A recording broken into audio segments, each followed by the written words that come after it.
Wednesday का पूरा season 2 finally आ चुका है और मैं इसे देख चुका हूँ। एंड ट्रस्ट मी, इस बार कहानी ने लेवल को और भी ऊंचा कर दिया है। पहली सीजन की तरह यहाँ भी हमें मिलती है dark mystery, shocking reveals and वो गोथिक वाइब जो इस सीरीज को यूनिक बनाती है। कई महीनों में मुझे वेंसडे का सीजन 2 सीजन 1 से भी अच्छा लगा। इस बार का फिनाले काफी ज्यादा अच्छा था जिसमें हमें बहुत कुछ देखने को मिला एंड इसने क्लियरली सीजन 3 को भी सेट कर दिया है। सीजन 2 रिलीज होने से पहले ही नेटफ्लिक्स ने कंफर्म कर दिया था कि सीजन 3 जरूर आएगा। तो शुरू से ही ये साफ था कि सीजन 2 की ओपन एंडिंग होगी ताकि आगे की कहानी को जगह मिल सके। एंड ऑनेस्टली मुझे सीजन 2 का फिनाले फर्स्ट सीजन के फिनाले से कहीं ज्यादा एक्साइटिंग और पावरफुल लगा। आई थिंक पूरे सीजन 2 की स्टोरी टेलिंग पहले से ज्यादा डिटेल्ड थी एंड इसे काफी अच्छे स्ट्रक्चर में पेश किया गया। जो भी चीजें सीजन 1 में दिखाई गई थी उनकी एक्सप्लेनेशन हमें सीजन 2 में मिल जाती है। अगर आप सीजन 3 की रिलीज डेट पूछ रहे हो तो IMDb इसे 2026 तो बता रहा है, लेकिन रियलिस्टिकली ये 2027 तक ही आएगा। यानी हमें अगले सीजन को देखने के लिए काफी लंबा इंतजार करना पड़ेगा।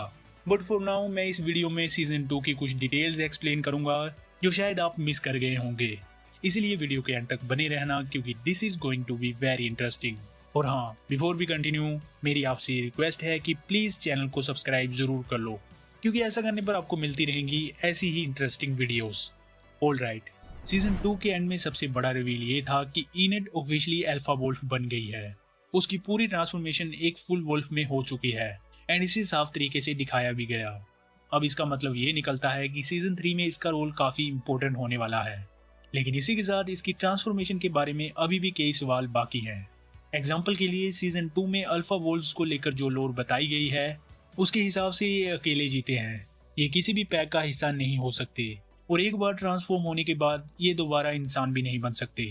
बट क्योंकि ये एक टीवी सीरीज है और इसमें पहले ही इम्पॉसिबल लगने वाली चीजें पॉसिबल हो चुकी हैं, तो I think writers in rules को ट्विस्ट भी कर सकते हैं। सीजन 3 में ऐसा लग रहा है कि वेंसडे और अंकल फेस्टर इनेड की मदद करने की कोशिश करेंगे, शायद उसे वापस उसकी पुरानी स्टेट में लाने के लिए या फिर कम से कम उसकी नई पावर्स को कंट्रोल करना सिखाने के लिए।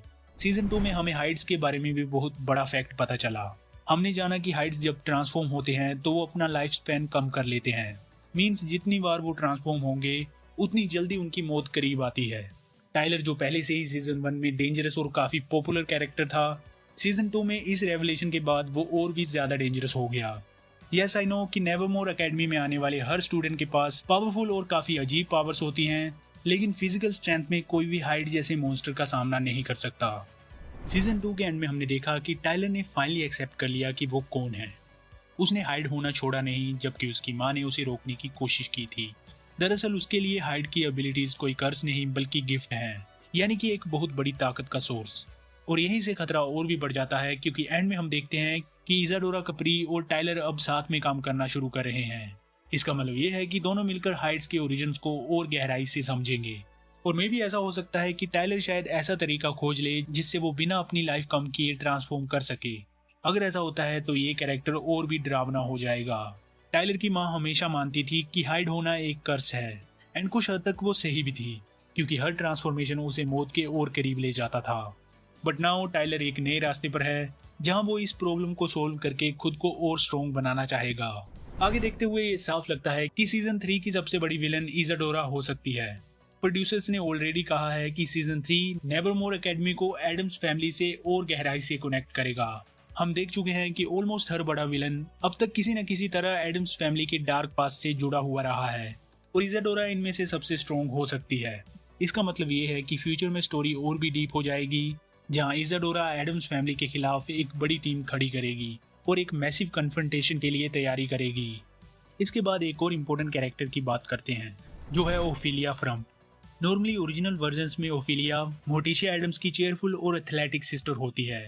एक समय पर तो उसकी एंगेजमेंट गोमेज एडम्स यानी कि वेंसडे के फादर से भी हुई थी, लेकिन बाद में ये एंगेजमेंट टूट गई और गोमेज ने मोर्टिशिया से शादी कर ली। फैमिली डायनेमिक्स के वर्जन्स हमेशा से एडम्स फैमिली की कहानियों का हिस्सा रहे हैं, लेकिन वेंसडे सीरीज एक अडेप्टेशन है तो शायद ऐसा हो सकता है कि ओफिलिया की हिस्ट्री उतनी डिटेल में एक्सप्लोर ना की जाए। लेकिन इस सीरीज से हमें ये पता चला है कि ओफिलिया की पावर्स वेंसडे जैसी हैं। फर्क सिर्फ इतना है कि ओफिलिया अपनी एबिलिटीज के ज्यादा इस्तेमाल से पागल हो गई थी और उसे हेस्टर ने बेसमेंट में बंद कर दिया था। सीजन 2 के एंड में हमने देखा कि ओफिलिया ने वॉल्स पर लिखा था वेंसडे को मरना होगा। अब सवाल ये है कि ओफिलिया ऐसा क्यों सोचती है? क्या उसके पास भी वेंसडे जैसी विजन्स ऑफ फ्यूचर हैं? अब ये साफ तो नहीं है, लेकिन इतना तो तय है कि वेंसडे की नेचुरल क्यूरियोसिटी और हर मिस्ट्री को सोल्व करने की आदत ओफिलिया के लिए एक प्रॉब्लम बन सकती है, एंड इसी से दोनों के बीच कॉन्फ्लिक्ट क्रिएट होगा। और शायद ओफिलिया को लगे कि इसे सोल्व करने का तरीका एक ही है, वेंसडे को खत्म करना। यानी सीजन 3 में वेंसडे और ओफिलिया का सीधा टकराव हो सकता है और एडम्स फैमिली बीच में फंस सकती है। प्रोड्यूसर्स ने यह भी कंफर्म किया है कि सीजन 3 में एडम्स फैमिली के और मेंबर्स को इंट्रोड्यूस किया जाएगा, यानी सीरीज का वर्ल्ड एक्सपेंड होगा और फोकस एडम्स फैमिली की मिस्ट्रीज पर ज्यादा होगा। अब तक नेवरमोर एकेडमी की प्रॉब्लम्स एडम्स फैमिली से अलग दिखाई गई थी, बट नाउ सीजन 3 में ऐसे एपिसोड्स होंगे जो एडम्स फैमिली की हिस्ट्री और उनके रिलेशनशिप्स पर डायरेक्टली फोकस करेंगे। क्रिएटर्स का एक बड़ा गोल ये भी है कि शो रेपिटेटिव ना लगे। वो बार बार वही नेवरमोर प्रॉब्लम्स रिपीट नहीं करना चाहते, बल्कि वो चाहते हैं कि कहानी एकेडमी की दीवारों से बाहर भी निकले। इससे स्टोरी टेलिंग में वैरायटी आएगी एंड ऑडियंस बोर नहीं होगी। इसके बाद सीजन 2 की कुछ स्मॉल और इम्पोर्टेंट डिटेल्स पर भी बात कर लेते हैं। शो की प्रोग्रेस काफी क्लियर रही है एंड इंटरेस्टिंग बात यह है कि सीजन 1 और सीजन 2 दोनों ऑलमोस्ट सिमिलर स्टोरी स्ट्रक्चर पर बने हैं, यानी कि स्क्रिप्ट का मैथ सेम था। बट मुझे सीजन 2 का डांस सीन वेंसडे के सीजन 1 वाले डांस सीन से कहीं ज्यादा इम्पैक्टफुल लगा।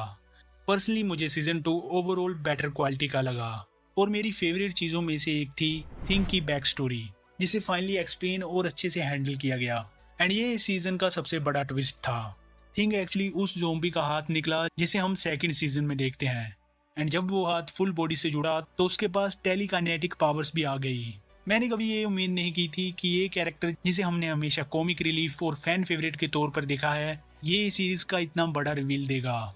मेनली शुरू के एपिसोड्स थोड़े ऑफ द ट्रैक लगते हैं क्योंकि ऐसा लगता है कि इनमें कुछ इंपॉर्टेंट नहीं हो रहा, लेकिन बाद में जब स्टोरी ट्रैक पर आती है तो सीजन और भी ज्यादा अच्छा लगता है। सीरीज ने अपने ट्रेडिशन को भी जारी रखा है एंड इसमें कुछ मजेदार रेफरेंसेस शामिल किए गए हैं। एग्जाम्पल के लिए लेडी गागा के सीन्स काफी सरप्राइजिंग थे। वो सीरीज में रोजलिन रोडवुड का रोल निभाती हैं। आई थिंक ये शो जितना पॉपुलर होता जाएगा उतने ही और फेमस एक्टर्स के इस कास्ट में जुड़ने के चांसेस बढ़ जाएंगे। इसके बाद एक छोटी सी डिटेल सैलरीज के बारे में भी है जो शायद आपको इंटरेस्टिंग लगे। जेना ओर्टेगा को वेंसडे के सीजन 2 के लिए 73% सैलरी इंक्रीज मिला है, लेकिन फिर भी जेना सीरीज की सबसे ज्यादा पेड एक्ट्रेस नहीं है। गेस करो सबसे ज्यादा पेमेंट किसे मिली होगी? एक्चुअली सबसे ज्यादा पेमेंट कैथरीन ज़ेटा जोन्स को मिली है, जो मोटिशिया एडम्स का रोल निभाती हैं। यानी भले ही मोटिशिया मेन कैरेक्टर नहीं है, फिर भी उसे निभाने वाली एक्ट्रेस शो की स्टार से ज्यादा कमाती है। हॉलीवुड में अक्सर ऐसा कई बार होता है। एग्जाम्पल के लिए स्पाइडरमैन होमकमिंग में टॉम हॉलैंड लीड एक्टर थे, लेकिन रॉबर्ट डाउनी जूनियर जो कुछ सीन्स में ही थे, उनको टॉम हॉलैंड से 10 गुना ज्यादा पैसे मिले थे। सो वेंसडे के केस में कैथरीन ज़ेटा जोन्स का लंबा करियर, उनका एक्टिंग एक्सपीरियंस और उनकी स्क्रीन प्रेजेंस एक्सप्लेन करती है कि उन्हें ज्यादा पे क्यों किया जाता है। So what do you think? अगर आपने वेंसडे का सीजन 2 देख लिया है तो ये आपको कैसा लगा एंड आप सीजन 3 से क्या एक्सपेक्ट कर रहे हैं? Let me know in the comments. 2027 super hero movies के लिए काफी अच्छा साल रहेगा क्योंकि एक ही साल में हमें सुपरमैन, बैटमैन और स्पाइडरमैन बिग स्क्रीन पर देखेंगे। इसके बारे में मैंने इस वीडियो में डिटेल में बात की है, तो इसे भी एक बार जरूर चेक कर लेना।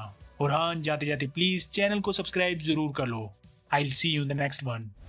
पसंद आया लाइक करो, पसंद नहीं आया तो टेस्ट